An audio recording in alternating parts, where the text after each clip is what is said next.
ನಿನಗೆ ಸದಾಶಿವ ಅನುಗ್ರಹ ಮಾತ್ರ ಕೊಟ್ಟದ್ದು. ಆದ್ರೆ ಇವನಿಗೆ ವ್ಯವಸ್ಥೆ ಮಾಡಿದ್ದಾನೆ. ಇವನಿಗೆ ಒಂದು ಸಿದ್ಧವಾದ ಕಟ್ಟೆಯಲ್ಲೇ ಕೂರಿಸಿದ್ದಾನೆ. ನನ್ನದು ಶೈಮಿನಿಯ ಕಟ್ಟೆ ಉಂಟಲ್ವಾ, ಆ ಶೈಮಿನಿಯ ಕಟ್ಟೆಯಲ್ಲಿ ಕಾವಲುಗಾರರಿಲ್ಲ. ಕಾವಲುಗಾರನಾಗಿ ಕಾವಲ ಕಟ್ಟೆಯಲ್ಲಿ ನೀನಿರ್ಬೇಕು. ಆಮೇಲೆ ನಿನ್ನ ಮೋಹನ ರೂಪ ಕೇಂದ್ರದಲ್ಲಿ ಇರ್ಬೇಕಾದವರು. ಇಷ್ಟು ನಮ್ಮಲ್ಲಿ ಸಣ್ಣ ಸಣ್ಣ ಗಲಾಟೆ ಎಲ್ಲ ನಡೆಯುತ್ತದೆ. ನೀವು ಮೇಲಿಂದ ಬರುವುದು, ಅದನ್ನು ಪರಿಹಾರ ಮಾಡುವುದಕ್ಕೆ ನಳಿನನಾಭನಾದ ಕೃಷ್ಣನಿರುವಾಗ ನೀವು ಕೇಂದ್ರದಿಂದ ಯಾಕೆ ಬನ್ನಿ.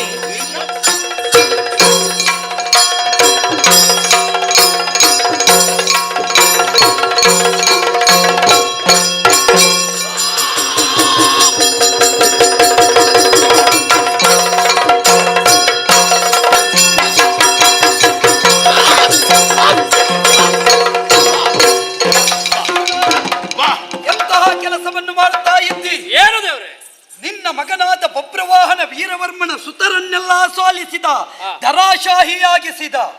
ಇದೀಗ ಕಾಲನೇ ಮೃತ್ಯುದಂಡವನ್ನು ಧರಿಸಿಕೊಂಡು ನಮ್ಮತ್ತ ಧಾವಿಸಿ ಬರುತ್ತಾ ಇದ್ದಾನೆ. ದೇವರೇ, ಒಂದು ಮಾತು ಕೇಳಲ್ಲ? ಏನು? ನಿನಗೆ ನನ್ನಲ್ಲಿ ಹಾಗೆ ಉಂಟ? ಯಾಕೆ?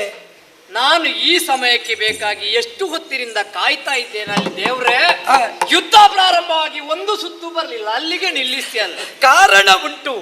ನೀನು ಇದೇ ಮಾಡುವುದು.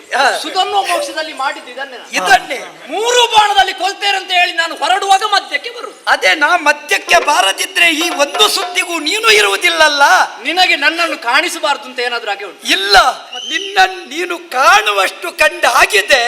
ಇನ್ನು ನಿನ್ನ ಕಾಣಿಸುವ ಹೇಳ್ಬೋದಿತ್ತಲ್ಲ. ನನ್ನ ಈಗ ನೋಡು, ಪ್ರಾಯ ಆಗುವುದಕ್ಕೆ ಮುಂಚೆ ಯೌವನಾವಸ್ಥೆಯಲ್ಲಿ ಬೇಕಾದಷ್ಟು ಕಾಣಿಸಿಕೊಳ್ಬೇಕು. ಪ್ರಾಯ ಆದ ನಂತರ 3 ಸುತ್ತಲ್ಲ, ಒಂದೇ ಸುತ್ತಲ್ಲಿ ಮುಗಿಸಬೇಕು. ಹಾಗಿದ್ರೆ ಹೀಗೆ ಮಾಡುವ. ಪ್ರಾಯದಲ್ಲಿ ನೀನು ಏನು ನನಗಿಂತ ಕಡಿಮೆ ಅಲ್ಲ. ನಾವು ಇಬ್ರು ನಿವೃತ್ತಿ ಘೋಷಿಸಿ ಮನೆಗೆ ಹೋಗುವ. ಕಾರಣ ಉಂಟು. ಪ್ರವೃತ್ತಿ ಬಿಡಬಾರದು, ನಿವೃತ್ತಿ ಯಾವಾಗ ಅಂತ ಉಂಟು. ಈಗ ಬಂದಿದ್ದಾನಲ್ಲ ಇವ ಯಾರು ಅಂತ ಭಾವಿಸಿದೀಯಾ? ಯಾರೇ ಆಗ್ಲಿ, ಎದುರು ಬಂದವ ಯಾರೇ ಆಗ್ಲಿ, ಅಪ್ಪನಾದ್ರೂ ಬಿಡ್ಲಿಕ್ಕಿಲ್ಲ. ಇವನ ಒಂದು ಮುಖ ಮಾತ್ರ ನೀನು ನೋಡಿದ್ದು, ನಾನು ಇವನ 4 ಮುಖ ನೋಡಿದ್ದೇನೆ. ಗುರುಪುತ್ರನನ್ನು ಕರೆತರುವುದಕ್ಕೆ ಹೋಗುವಾಗ ವಿವಸ್ವಂತ, ಕಾಲ, ಧರ್ಮರಾಯ, ಕೀನಾಶ, ಆದ್ದರಿಂದ ಈಶಾನುಗ್ರಹದಿಂದ ಇವ ಸದಾಶಿವನ ಅನುಗ್ರಹದಿಂದ ಬಂದವ. ಇಂತಹವನಲ್ಲಿ ನೀನು ಅಲ್ಲ, ಸದಾಶಿವನ ಅನುಗ್ರಹ ನನಗಾಗಲಿಲ್ವಾ? ಆಗಿದೆ. ಹಾಗಿದ್ರೆ ಇಬ್ರು ಸದಾಶಿವನ ಅನುಗ್ರಹ ಕೊಟ್ಟವರು. ಅವನ ಸದಾಶಿವ ದೊಡ್ಡವನ, ನನ್ನ ಸದಾಶಿವ ದೊಡ್ಡವ. ನಿನಗೆ ಸದಾಶಿವ ಅನುಗ್ರಹ ಮಾತ್ರ ಕೊಟ್ಟದ್ದು, ಆದ್ರೆ ಇವನಿಗೆ ವ್ಯವಸ್ಥೆ ಮಾಡಿದ್ದಾನೆ. ಇವನಿಗೆ ಒಂದು ಸಿದ್ಧವಾದ ಕಟ್ಟೆಯಲ್ಲೇ ಕೂರಿಸಿದ್ದಾನೆ. ಇವನಿಗೆ ಮೋಹನ ರೂಪನೇ ಏನೋ ಅಧಿಕ ಪ್ರಸಂಗ. ನೀನೀಗ ಸಿದ್ಧ ಆ ಕಟ್ಟೆಯಲ್ಲಿ ನಿನ್ನನ್ನು ಕಾವಲಿಗೆ ನಿಲ್ಲಿಸಿ. ಈಗ ಶೈಮಿನಿಗೆ ಕಾವಲು ಕಟ್ಟೆ, ಶೈಮಿನಿಪುರವೆಂಬ ಸಿದ್ಧ ಕಟ್ಟೆಯಲ್ಲಿರುವವ ನೀನು ದಂಡಧರನಾಗಿ ಈಗ ಬಂದಿದ್ದಿ. ಯೋಚನೆ ಮಾಡು, ಇವನಲ್ಲಿ ನಿನ್ನದ್ದು ಯುದ್ಧವ? ಹೌದೇನೋ? ಇವನ ಅಣ್ಣ ನಿನಗೆ ಯಾರು? ಅವನಲ್ಲಿ ಯುದ್ಧವೋ ಮತ್ತೊಬ್ಬನಲ್ಲಿ ಯುದ್ಧವೋ ಕೇಳಬೇಡ. ನೀನಿಲ್ಲಿಗೆ ಇವನನ್ನು ಕರ್ಕೊಂಡು ಬಂದಿದ್ದೆಲ್ಲ ತಲೆ ಸರಿ ಉಂಟ ನಿನಗೆ? ಯಾಕೆ? ನೀನೊಬ್ಬ ದೇವ ಹೌದಲ್ವಾ? 3 ಲೋಕನ್ನು ಪಾಲಿಸುವಂತಹ ಭಗವಂತ ನೀನು ಈ ರೀತಿಯಾದಂತಹ ಕೆಲಸವನ್ನು ಮಾಡಬಹುದು? ಎಂತದ್ದು? ನನ್ನ ಮಾವ ಯಾರ ಭಕ್ತ? ಯಾರ ಭಕ್ತ? ನಿನಗೆ ಗೊತ್ತಿಲ್ವಾ? ನನ್ನ ಭಕ್ತಾನೆ. ನೆನಪುಂಟ ನಿನಗೆ? ಹಾಗಾದ್ರೆ ನೀನು ಯೋಚನೆ ಮಾಡಿ ಈ ಕಡೆ ಕುದುರೆಯನ್ನು ಕಳುಹಿಸಬೇಕಿತ್ತು.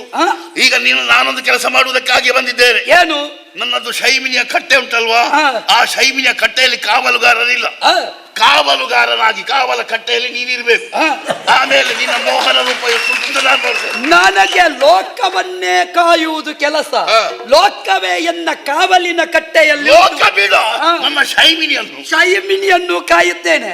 ಆದ್ರೆ ನೀವು ಯೋಚನೆ ಮಾಡು, ಇವನ ಅಣ್ಣ ನಿನಗೆ ಏನಾಗಬೇಕು? ನನ್ನ ಮಗ. ನೀನು ಮತ್ತೆ ಮಗನ ತಮ್ಮನಿಗೆ ಹೊಡೆಯುವುದಾ? ಮಗನ ತಮ್ಮನಿಗೆ ಹೊಡೆಯುವುದಂದ್ರೆ ಅವ ಬಂದಿದ್ದಾನಲ್ಲ ಈಗ. ಅರ್ಜುನ, ಈಗ ಬ್ರಹ್ಮರಥ ಬರುವಾಗ ನೀವು ಕಟ್ಟೆಯಿಂದ ಒಮ್ಮೆ ಹೊರಗೆ ಬನ್ನಿ. ಅರ್ಜುನ, ಈಗ ಬ್ರಹ್ಮರಥ ಬರುವಾಗ ಕೈ ಮುಗಿಯುವುದ ಬಡಿಯುವುದ? ಕೈ ಮುಗಿಯುವುದು. ಇದು ಬ್ರಹ್ಮರಥ, ಕೈ ಮುಗಿ ಕೆಳಗೆ ಹಾಕಿ. ಯುದ್ಧ ಯುದ್ಧವ. ಇದು ದೊಡ್ಡಪ್ಪ, ಇದು ದೊಡ್ಡ ದೊಡ್ಡಪ್ಪ ಎಂತದು? ನನಗೆ ಉತ್ಸಾಹ ಬರುವಾಗ ಎದುರಿಗೆ ಯಾರು ಬರ್ತಾರೆ ಅಂತ ಗೊತ್ತಾಗುದಿಲ್ಲ.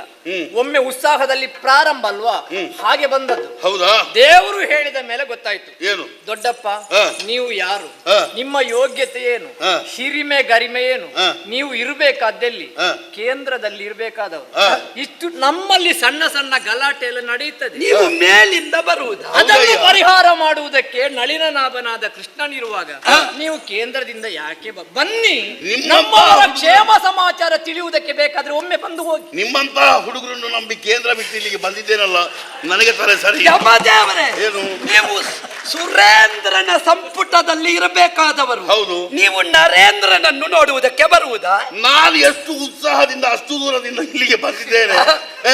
ನೀನು ಕಾದ ಕಬ್ಬಿಣಕ್ಕೆ ತಣ್ಣೀರು ಎರಚಿದಾಗಿ ಮಾಡಿಬಿಟ್ಟಿಯಲ್ಲ. ಅಲ್ಲ. ಹೋಗು ನಿಮ್ಮ. ನೀವು ಬಂದ ಮೇಲೆ ಆದ್ರೆ ಎಲ್ಲ ಸರಿಯಾಗುತ್ತದೆ ಅನ್ನುವ ಭರವಸೆ ಉಂಟು. ಹ. ಹಾಗಾಗಿ ಒಂದು ಆಶೀರ್ವಾದ ಮಾಡಿ ಬಂದ ಹಾಗೆ ಇಂದು. ಹೌದಾ? ತಪ್ಪಾಯ್ತು. ಶುಭಂ ಬ್ರೂಯಾತ್. ಅಯ್ಯೋ, ಹಾಗಿದ್ರೆ ಮುಂದುವರಿಯುವ. ಮುಂದುವರಿ.